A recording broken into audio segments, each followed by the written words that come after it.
Hi friends, ఈరోజు వార్తల్లో నిలిచిన కరెంట్ అఫైర్స్లోని మొదటి అంశం తెలంగాణ రాష్ట్ర గీతంగా జయ జయ హే తెలంగాణ. ఈ గీతాన్ని యథాతథంగా ఆమోదించిన తెలంగాణ రాష్ట్ర ప్రభుత్వము జూన్ 2న జాతికి అంకితం చేస్తామని ముఖ్యమంత్రి రేవంత్ రెడ్డి వెల్లడించారు. కాంగ్రెస్, సిపిఐ, సిపిఎం, తెలంగాణ జనసమితి నేతలతో భేటీ అయ్యారు. ఈ సందర్భంగా అసెంబ్లీలో చర్చించాకనే అధికారిక చిహ్నం పైన ఒక నిర్ణయం తీసుకుంటామని సీఎం రేవంత్ రెడ్డి తెలిపారు.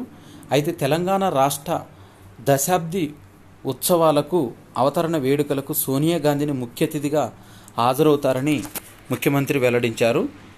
కేసీఆర్కు సీఎం ప్రత్యేక ఆహ్వానం పలికారు. 2న పరేడ్ గ్రౌండ్లో ఉత్సవాలు జరుపుతున్నారు.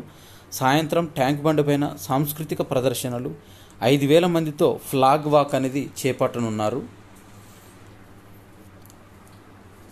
దీంట్లో ఐస్లాండ్లోని గ్రిండ్విక్లోని అగ్నిపర్వతం విస్ఫోటనం అనంతరము లావా అన్ని వైపులా 1 కిలోమీటర్ల దూరంలో ప్రవహించి ఇది ఆకాశంలో నక్షత్ర సమూహంలో కనిపించింది. గతేడాది డిసెంబర్ నుంచి ఇప్పటి వరకు 5 సార్లు ఈ అగ్నిపర్వతం అనేది బద్దలైంది. ఇది ఎక్కడుందంటే మనకు ఐస్లాండ్లోని గ్రిండావిక్లో అగ్నిపర్వతం. ఇది చెయ్యి తిరిగిన చిత్రకారుడు నిప్పుల కుంచెతో బొమ్మను గీసినట్టుగా ఉండి చూపర్లను ఆకట్టుకుంటుంది. ఈ అగ్నిపర్వతము లావా ప్రవహిస్తున్న కారణంగా గ్రిండావిక్లోని బ్లూ లాగున్ నుంచి 3,600 మందిని సురక్షిత ప్రాంతాలకు తరలించారు.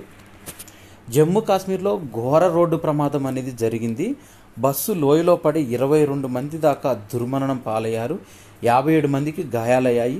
బాధితులంతా హర్యానా, ఉత్తరప్రదేశ్ యాత్రికులని శివకోరి గుహాలయానికి వెళ్తుండగా ఈ ఘటన జరిగిందని తెలిపారు. దేశమంతా బాణుడి బగమగలతో అల్లాడుతున్న వేళ భారత వాతావరణ శాఖ చల్లని కబురందించింది. దేశ వ్యవసాయ దిక్సూచి అయిన నైరుతి రుతుపవనాల గురువారం కేరళను తాకినట్లు ప్రకటించింది. రెమాల్ తుఫాన్ ప్రభావంతో ఈశాన్య రాష్ట్రాల వరకు విస్తరించినట్లు వెల్లడించింది. 3-4 రోజుల్లో ఆంధ్రప్రదేశ్లోకి ప్రవహించే అవకాశం ఉన్నట్లు, ఏపీకి వచ్చిన 3-4 రోజుల్లోనే తెలంగాణలోకి కూడా ప్రవేశిస్తాయని, జూన్ 1న కేరళలో ప్రవేశించే నైరుతి రుతుపవనాలు ఈ ఏడాది 2 రోజుల ముందుగానే వచ్చేశాయి. కేరళను కమ్ముకున్న మేఘాలు తమిళనాడులో కొన్ని ప్రాంతాలు బంగాళాఖాతం మీదుగా ఈశాన్య రాష్ట్రాలకు విస్తరిస్తాయని తెలిపారు. సౌర విద్యుత్తులో ఔరా అనిపించేలా జీరో కరెంటు బిల్లే సింగరేణి లక్ష్యంగా ప్రస్తుతం ఏటా డిస్కంలకు చెల్లిస్తున్న బిల్లు 6,000 కోట్లు. 810 మిలియన్ యూనిట్లు సోలార్ విద్యుత్ ఉత్పత్తితో లక్ష్యాన్ని చేరేందుకు ప్రణాళికలు వేశారు. ఇప్పటికే 350 మిలియన్ యూనిట్లతో 300 కోట్ల రూపాయలు తగ్గిన బిల్లులు. తెలంగాణ రాజముద్ర ప్రజల సాంస్కృతిక రాజకీయ వారసత్వానికి ప్రతీక అంటూ తెలంగాణ చిహ్నాన్ని రూపొందించిన రూపశిల్పి ఏలె లక్ష్మణ్ తెలిపారు. అయితే దీనికి సంబంధించి సాహసము, సాహిత్యము, కళలు, శిల్పకళకు నీరాజనం పట్టిన కాకతీయుల పాలనను మనం ప్రత్యేక రాష్ట్ర ఉద్యమ కాలంలో గౌరవించుకున్నాము. అయితే దీనికి చార్మినార్ను సమైక్యతగా ప్రతీకగా చాటుకున్నాము. వాటిని వదులుకోవడం అంటే మన సంస్కృతిని కొంత కోల్పోవటమే అంటూ తెలంగాణ అధికారిక రాజముద్ర నుంచి వాటిని తొలగించాల్సిన పని లేదని, వాటిని అలాగే ఉంచుతూ తెలంగాణ ఉద్యమాలకు గుర్తుగా అమరవీరుల ప్రతీకను కూడా కలిపితే మంచిదని, కొత్త చైతన్యం కోసం మార్పు కోరడం మంచిదే అని, అదే సమయంలో పాత సంస్కృతిని పునాదులను మర్చిపోకూడదని విజ్ఞప్తి చేశారు. ఆహార శుద్ధికి సంబంధించి జిల్లాల వారీగా పరిశ్రమల ఏర్పాటుకు అనుమతించింది తెలంగాణ రాష్ట్ర ప్రభుత్వం. మహిళా స్వయం సహాయక సంఘాలతో విస్తరించాలని రాష్ట్ర ప్రభుత్వం సన్నాహాలు చేస్తుంది. దీనిలో భాగంగా వరంగల్, నిజామాబాదు, సూర్యాపేట, మహబూబాబాదు, హనుమకొండ, సిద్దిపేట, ఆసిఫాబాదు, పెద్దపల్లి, మేడ్చల్ మల్కాజ్గిరి, జగిత్యాల, కామారెడ్డి, రంగారెడ్డి, ఖమ్మం, నాగర్ కర్నూలు, నారాయణపేట, వనపర్తి, జనగామ, సంగారెడ్డిలలో ఇక్కడ పరిశ్రమలను ఏర్పాటు చేయడానికి సన్నాహాలు చేశారు. అన్నదాతలకు అన్ని విధాలుగా ఇది మేలు చేసే విధంగా ఉందని తెలిపారు.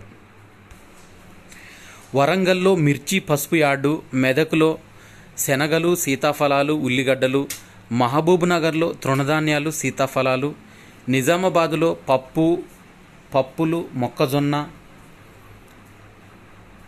అదేవిధంగా వికారాబాద్లో తృణధాన్యాలు, కూరగాయలు, భద్రాద్రిలో మిర్చి, జీడిపప్పు, సూర్యాపేటలో కూరగాయలు, పాలు, కరీంనగర్లో కూరగాయలు, గద్వాల్లో వేరుశెనగ, మహబూబ్నగర్లో పచ్చిమిర్చి, పండ్లు మొదలైనవి వీటికి సంబంధించిన పరిశ్రమలు ఏర్పాటు చేస్తున్నారు. హనుమకొండలో పప్పులు, తృణధాన్యాలు, ములుగులో మిర్చి, సిద్దిపేటలో కూరగాయలు, మొక్కజొన్న,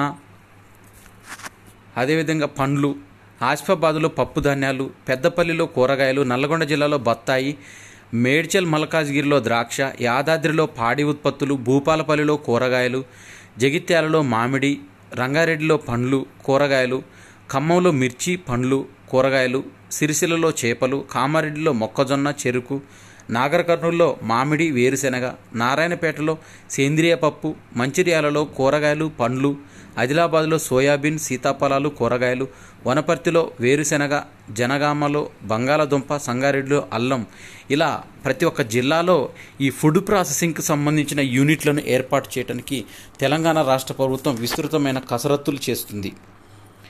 మే 31 అనగానే మనకు గుర్తొచ్చేది పొగాకు వ్యతిరేక దినోత్సవం. ఈ పొగాకు వ్యతిరేక దినోత్సవం సందర్భంగా ఒక ఆర్టికల్ను ప్రచురించారు.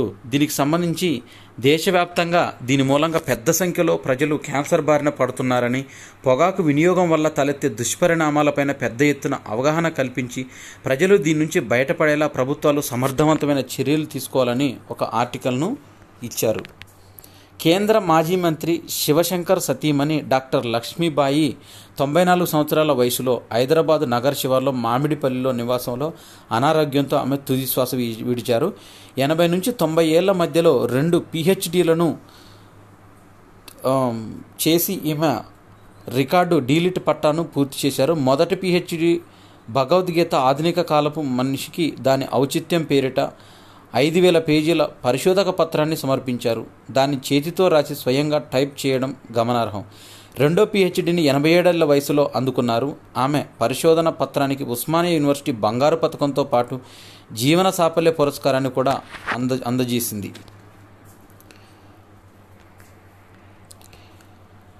చివరిదైన 7వ విడత పోలింగ్కు సంబంధించి ముగిసిన ప్రచారం. రేపు జూన్ 1 మొత్తము 57 స్థానాల్లో శనివారం పోలింగ్ జరగనుంది. పంజాబ్లో మొత్తం 13 లోక్సభ సీట్లున్నాయి.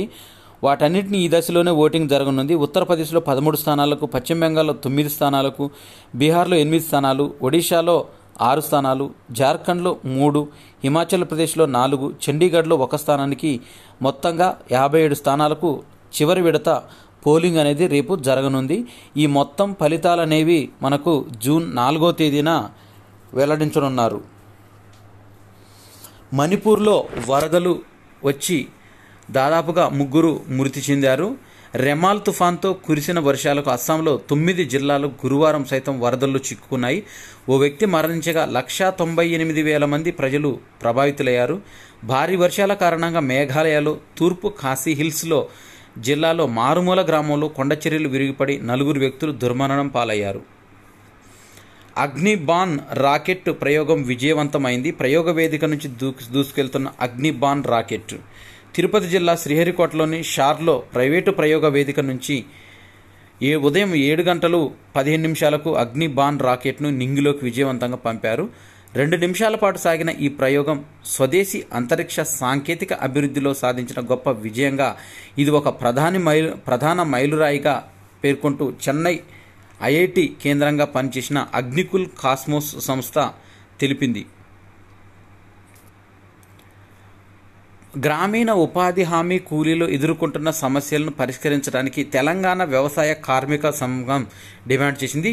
జూన్ 10న హైదరాబాద్లో రాష్ట్ర సదస్సు నిర్వహిస్తున్నామని, దీనికి కేంద్ర రాష్ట్ర ప్రభుత్వాలపైన ఒత్తిడి తీసుకునేందుకు ఈ సదస్సును నిర్వహిస్తున్నట్టు తెలిపారు. ఉత్తర కొరియా తన దుందుడుకు చర్యలను కొనసాగిస్తూ దేశ రాజధానిపైన ప్యాంగ్యాంగ్ సమీపంలో ఓ ప్రాంతం నుంచి ఆదివారం 10 స్వల్ప శ్రేణి అది గురువారం నాడు 10 స్వల్ప శ్రేణి బాలిస్టిక్ క్షిపణులను ప్రయోగించింది. అవి సుమారు 350 కిలోమీటర్ల దూరం ప్రయాణించి దేశ తూర్పు జలాల్లో పడిపోయాయి.